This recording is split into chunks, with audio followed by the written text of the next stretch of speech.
আল হেকামি রাহিমাহুল্লাহ তিনি তিনার কিতাব মাআরিজুল কবুলে উল্লেখ করেছেন এবং শের পদ্যর আকারে তিনি জিনিসটি উল্লেখ করেছেন এবং বলেন লা ইলাহা ইল্লাল্লাহ এর 7টি শুরুত রয়েছে, 7টি শর্তাবলী রয়েছে। তার মধ্যে তিনি বলেন العلم واليقين والقبول والانقياد فدر ما أقول والصدق والإخلاص والمحبة وفقك الله لما أحبه وزيد ثامنها وهي كفر منك। অর্থাৎ 7টি জিনিস। প্রথমে জ্ঞান অর্জন করা, ইলম। আগে লা ইলাহা ইল্লাল্লাহ এর শব্দের অর্থ আমাদেরকে জানতে হবে। যেমন এর পূর্বে বললাম যে ফা'লাম আন্নাহু লা ইলাহা ইল্লাল্লাহ, আগে জেনে নাও, এর ব্যাখ্যা আগে জানো, তারপর তোমরা সাক্ষী দাও। বিনা জানাতে সাক্ষী দেওয়া এটা সাক্ষী হয় না আসলে। তো ইলম সম্পর্কে আলোচনা হয়েছে। তো প্রথম জিনিস হচ্ছে ইলম বা বিদ্যা, এর অর্থ বোঝা, এর মানে বোঝা, তারপরে সাক্ষী দেওয়া। এবং এই সম্পর্কে হাদিসও অনেক রয়েছে, এই সম্পর্কে হাদিস রয়েছে যেমন মান শাহিদা বিল্লাহ, তারপর বলছে আসাদুন নাস বিশাফাআতি মান ক্বালা লা ইলাহা ইল্লাল্লাহ। তারপর বলেন আরিফান মিন কলবি। তারপর মান আলিমা আল্লা ইলাহা ইল্লাল্লাহ ওয়া হুয়া ইয়ালামু আল্লা ইলাহা ইল্লাল্লাহ, যে ব্যক্তি জানলো যে আল্লাহ ছাড়া কেউ উপাস্য নাই, সেই ব্যক্তিকে আল্লাহ তাবারক ওয়া তাআলা মাফ করেন, ক্ষমা করেন। তো হাদিস কোরআন এই সম্পর্কে বিস্তারিত অনেক এই সম্পর্কে স্পষ্ট দলিল আছে, যেগুলো আমি উল্লেখ করলাম এর পূর্বে। ইলম বা বিদ্যা এটা জরুরি লা ইলাহা ইল্লাল্লাহর সাক্ষী দেওয়ার জন্য, প্রথম জিনিস। আল ইলমু ওয়াল ইয়াকিন, দ্বিতীয় জিনিস হচ্ছে ইয়াকিন, দৃঢ় বিশ্বাস থাকা, অন্তর থেকে বিশ্বাস করা যে আমি যেটা আল্লাহকে মানছি এটা অন্তর থেকে মানছি, উপরে কোন রকম শক বা সন্দেহ যেন না আসে। আমরা এই সম্পর্কে কোরআনে প্রথমে সূরা বাকারার আয়াত পাই, আল্লাযীনা ইউমিনুনা ওয়াল্লাযীনা ইউমিনুনা বিমা উনজিলা ইলাইকা ওয়া মা উনজিলা মিন ক্বাবলিকা ওয়া বিল আখিরাতি হুম ইউকিনুন, আখিরাতের উপর এবং যা কিছু আল্লাহ তাআলা অবতীর্ণ করেছে এদের উপর সমস্ত বিশ্বাস রাখে এরা। আল্লাযীনা ইউমিনুনা বিল গায়বি ওয়া ইউকিমুনা সালাতা ওয়া মিম্মা রাযাকনাহুম ইউনফিকুন, তো বিশ্বাস রাখে। অনুরূপ আল্লাহ তাবারক তাআলা সূরাতুল হুজরাতে বলেন ইন্নামাল মুমিনুনা আল্লাযীনা আমানু বিল্লাহি ওয়া রাসূলিহি সুম্মা লাম ইয়ারতাবু, মুমিন হচ্ছে তারা যারা আল্লাহ এবং তার রাসূলকে বিশ্বাস করলো, আমানু তাদের উপর ঈমান আনলো, সুম্মা লাম ইয়ারতাবু তারপর কোন রকম সন্দেহ করলে না, অন্তর থেকে এত দৃঢ় বিশ্বাস করলো, তার মনে কোন রকম সন্দেহ এলো না, তারা হচ্ছে আসল মুমিন।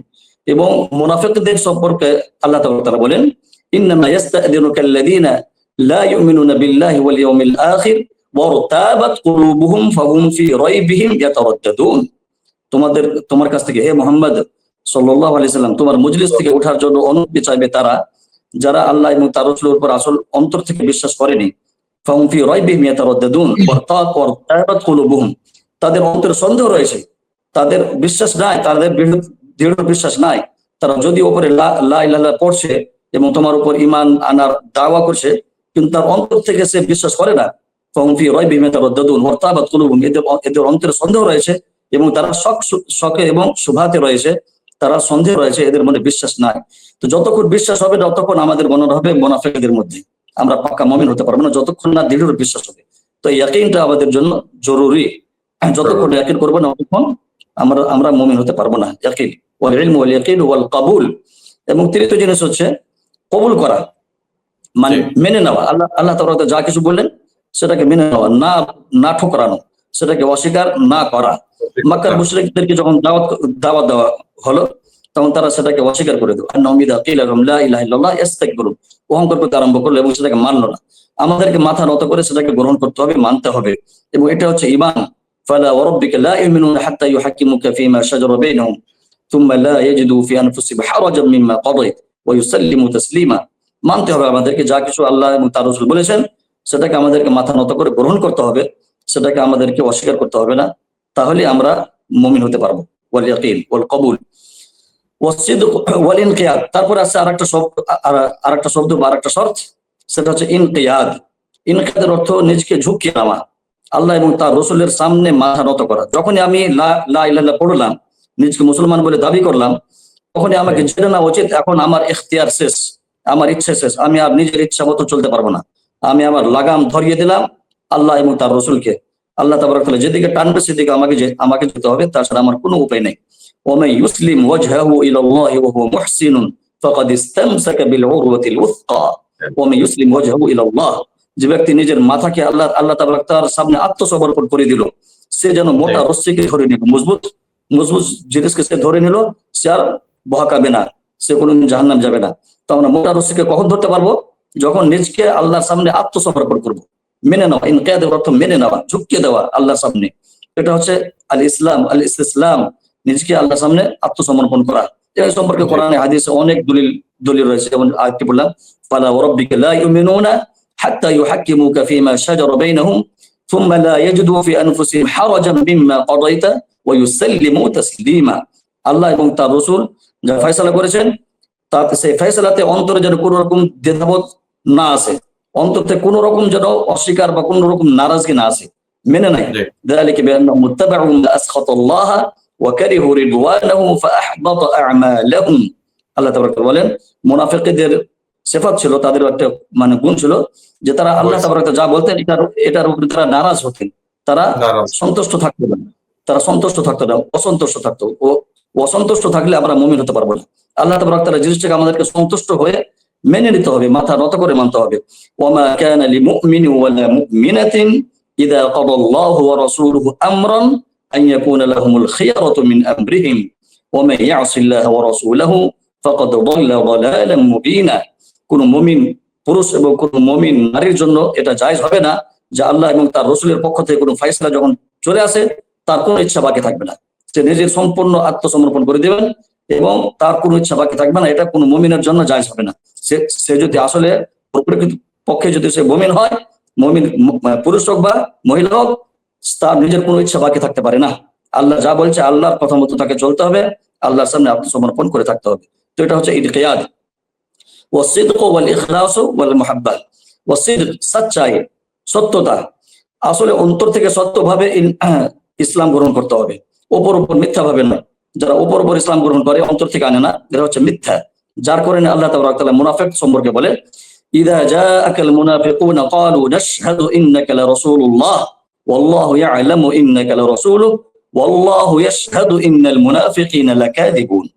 মুনাফিকরা তোমার কাছে আসে এবং এরা বলে যে আমরা সাক্ষী দিচ্ছি যে হে আল্লাহ রাসূল, আপনি আল্লাহ রাসূল, আমরা সাক্ষী দিচ্ছি এবং আল্লাহও জানে যে আপনি আল্লাহ রাসূল। অথচ এরা অন্তর থেকে এরা ছিল মিথ্যা। আল্লাহ বলছেন ওয়াল্লাহু ইয়াশহাদু ইন্নাল মুনাফিকিনা লাকাযিবুন, আল্লাহ সাক্ষী দিচ্ছে এরা মিথ্যা আসল। এরা আসলে অন্তর থেকে সাক্ষী দেয় না, এরা মুখে মুখে সাক্ষী দিচ্ছে। অনুরূপ বলেন আল্লাহ তাআলা সূরাতুল বাকারাতে, ওয়া মিনান নাসি মান ইয়াকুলু আমান্না বিল্লাহি ওয়া বিল ইয়াউমিল আখির ওয়া মা হুম বিমুমিনিন ইউখাদিউনা আল্লাহ ওয়াল্লাযীনা আমানু ওয়া মা ইয়াখদাউনা ইল্লা আনফুসাহুম ওয়া মা ইয়াশউরুন। এরা মুখে দাবি করে, ওয়া মিনান নাস, মানুষের মধ্যে এমন মানুষ আছে যারা মুনাফিকিন, এরা মুখে দাবি করে যে আমরা ঈমান আনলাম, কিন্তু ওয়া মা হুম বিমুমিনিন, এরা আসলে মুমিন নয়, এরা শুধু মুমিনদেরকে ধোঁকা দিচ্ছে, অন্তর থেকে এরা ঈমান গ্রহণ করেনি। অনুরূপ আল্লাহ তাবারক তাআলা বলেন, আলিফ লাম মিম আহাসিবান নাসু আন ইউতরাকু আন ইয়াকুলু আমান্না ওয়া হুম লা ইফতানুন ওয়া লাকাদ ফাতান্না আল্লাযীনা মিন ক্বাবলিহিম ফালা ইয়া'লামান্না আল্লাহু আল্লাযীনা সাদাকু ওয়া লা ইয়া'লামান্না আল কাযিবিন। শুধু মুখে ঈমান আনা যথেষ্ট নয়, আল্লাহ তাবারক তাআলা তোমাদেরকে পরীক্ষা করবে, তোমরা সত্য কি মিথ্যা এটা আগে যাচাই করবে, তারপর তোমার মুমিন সাব্যস্ত হবে। তো ঈমান অতক্ষণ সাব্যস্ত হবে যতক্ষণ অন্তর থেকে না আনবো। শুধু মুখে বলে দিলে আমরা মুনাফিক হব, যতক্ষণ অন্তর থেকে আমাদের ঈমান না থাকবে এবং সচ্চাই, সত্যতা, এর অর্থ দিল থেকে আমরা সেটাকে মানবো, মুখে যা কিছু বলবো অন্তর থেকে সেটাকে আসলেই মানবো, তাহলে আমরা প্রকৃত পক্ষে মুমিন হতে পারবো। এটা অসিদক ওয়াল ইখলাস। আর একটা জিনিস হচ্ছে ইখলাস, অন্তরে যদি ইখলাস থাকে, এবং ইখলাসের জন্যই আল্লাহ তাবারক তাআলা আমাদেরকে পাঠিয়েছেন। ওয়া মা উমিরু ইল্লা লিয়াবুদুল্লাহ মুখলিসিনা লাহুদ-দীন হুনাফা। মানুষদেরকে একমাত্র হুকুম করা হয়েছে এরা যেন পৃথিবীতে একমাত্র আল্লাহর উদ্দেশ্যে এরা যেন ইবাদত করে, অন্য কাউকে এখানে শরীক না করে। রিয়াকারী যেন উদ্দেশ্য না হয়, কাউকে দেখাবার যেন উদ্দেশ্য না হয়, বা অন্য কোনো মাবুদের জন্য কোনো ইবাদত না যেন করি আমরা, একমাত্র আল্লাহকে সন্তুষ্ট করার উদ্দেশ্যে, আল্লাহকে ভয় করে আল্লাহর উদ্দেশ্যে আমাদেরকে ইবাদত করতে হবে। এখানে যদি মিক্সচার হয় তাহলে সেই ইবাদত গ্রহণ হবে না। এ সম্পর্কে কোরআনে হাদিসে অনেক আয়াত রয়েছে, অনেক হাদিস রয়েছে। আনা আগনা শুরাকা আন শিরক মান আশরাকা মাই গায়রি তারাকতুহু ওয়া শিরকা। কোনো ব্যক্তি যদি আমার সাথে অন্য কোনো জিনিসকে শরীক করে, আমার ইবাদত করে, তার নিয়ত অন্য কিছু থাকে বা অন্য কাউকে শরীক করে, তাহলে আমি ওখান থেকে বেরিয়ে হয়ে যাই, আমি ওখান থেকে হটে যাই, আমি তার শরীক এবং তাকে ছেড়ে দিই এবং আমি ওখান থেকে হটে যাই। তো আল্লাহ তাবারক তাআলা যদি কেউ শিরক করে বা নিয়তে যদি রিয়াকারী থাকে, তাহলে সেই ইবাদতকে আল্লাহ তাবারক তাআলা গ্রহণ করে না। ফামান কানা ইয়ারজু লিকা রাব্বিহি ফালইআমাল আমালান সালিহান ওয়া লা ইউশরিক বিইবাদাতি রাব্বিহি আহাদা। আল্লাহর ইবাদতে যদি কাউকে শরীক না করে, একমাত্র এক আল্লাহর উদ্দেশ্যে সমস্ত কাজ করে, তার উঠা বসা, কুল ইন্না সালাতি ওয়া নুসুকি ওয়া মাহইয়ায়া ওয়া মামাতি লিল্লাহি রাব্বিল আলামিন লা শারীকা লাহ।